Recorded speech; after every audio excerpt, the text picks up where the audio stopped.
É com grande satisfação que eu chego aqui no Devocional 2024, nesta jornada de Gênesis Apocalipse que estamos vivendo. Agora o livro de Ezequiel no capítulo 15, 16, 17 e 18, com os seguintes assuntos: a consciência das consequências, a traição continua, o renovo e o meu erro não é culpa sua.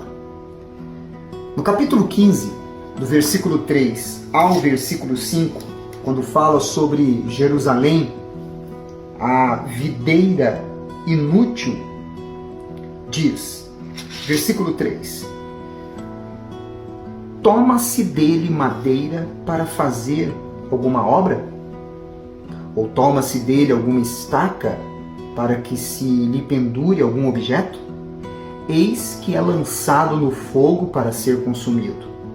Se ambas as suas extremidades consome o fogo, e o meio dele fica também queimado, serviria acaso para alguma obra? Ora, se estando inteiro não servia para obra alguma, quanto menos sendo consumido pelo fogo ou sendo queimado, se faria dele qualquer obra?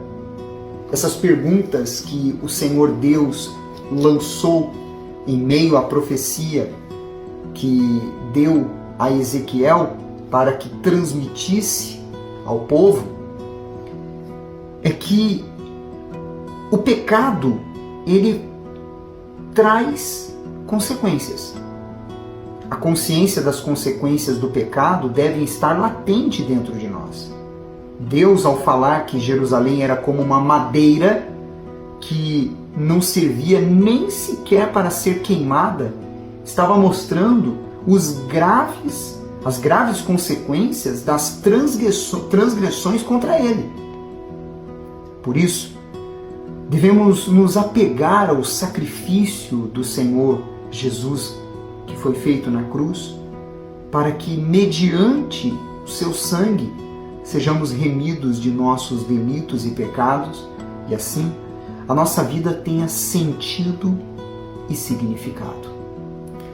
Lá no capítulo 16, no versículo 8, e também no versículo 62 ao 63, esses 3 versículos, eles trazem um resumo do que o capítulo 16 nos ensina, quando fala sobre a infidelidade de Jerusalém.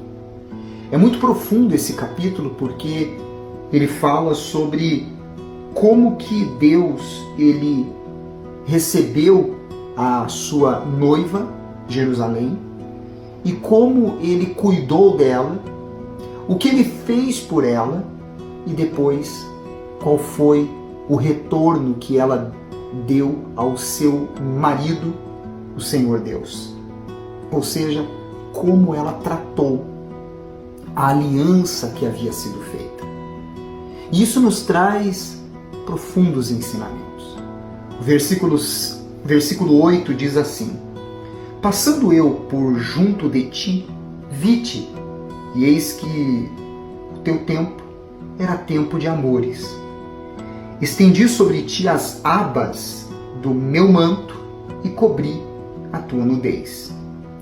Dei-te juramento e entrei em aliança contigo, diz o Senhor Deus, e passastes a ser minha. E aí depois dele falar como que ele a tratou, o que fez por ela, lá no versículo 62 e 63, depois dele trazer detalhadamente todos os pecados de adultério, promiscuidade, prostituição, que é relacionado à idolatria que a sua amada noiva Jerusalém praticou.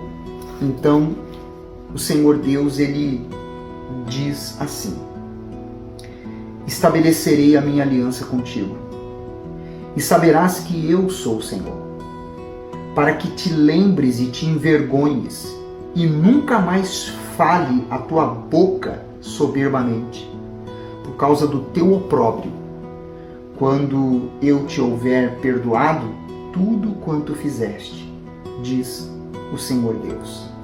Aqui nós vemos a graça manifestada lá no Antigo Testamento e que se estabeleceu no Senhor Jesus.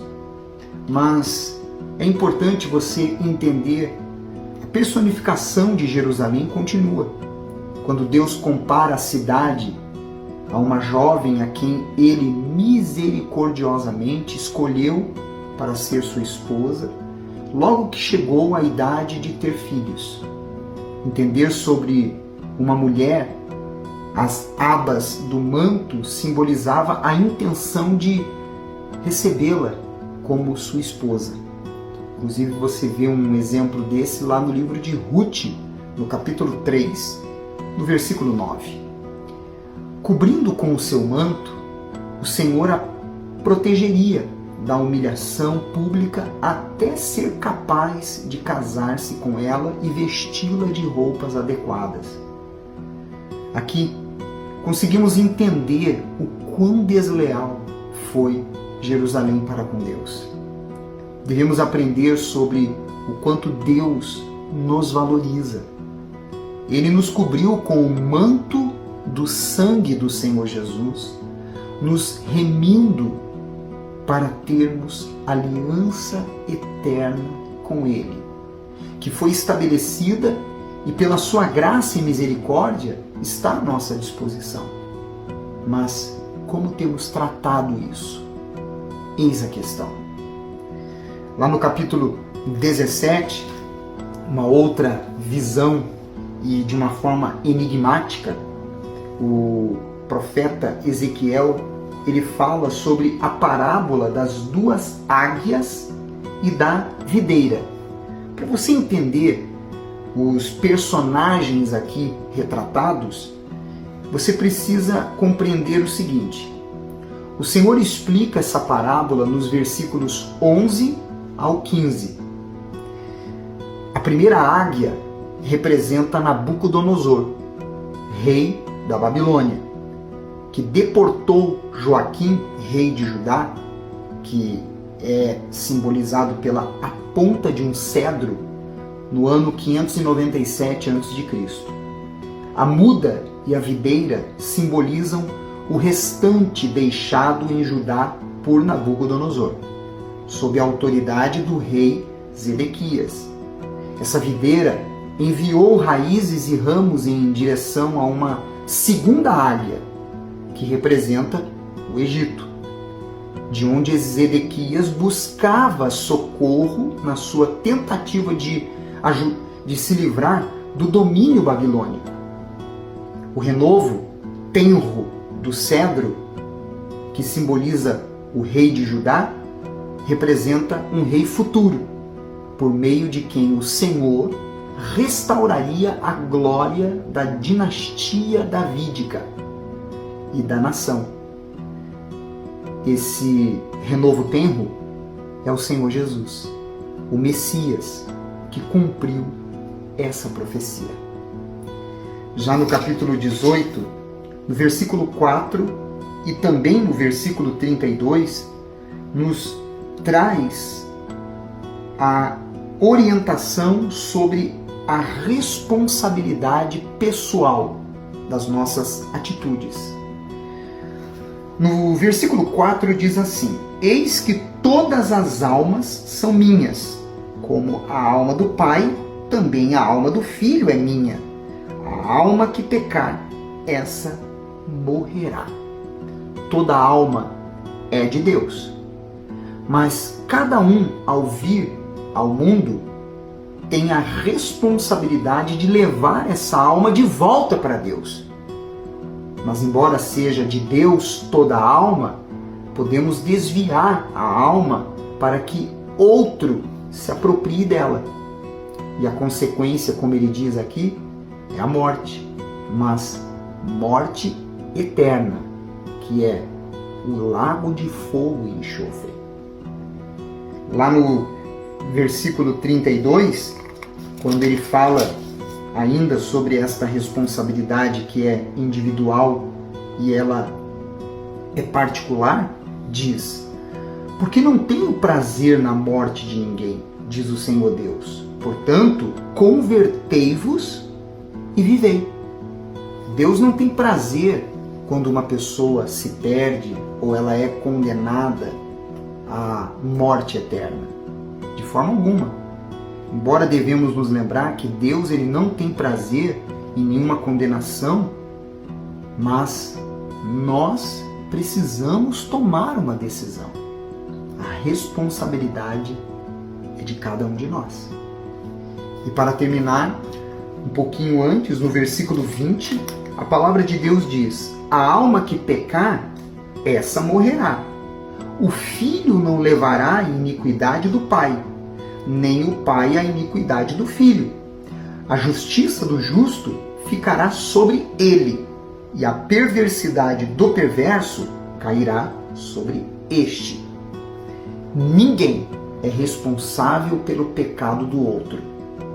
Existe hoje uma máxima que diz: a sua atitude vai fazer muitas pessoas se desviarem.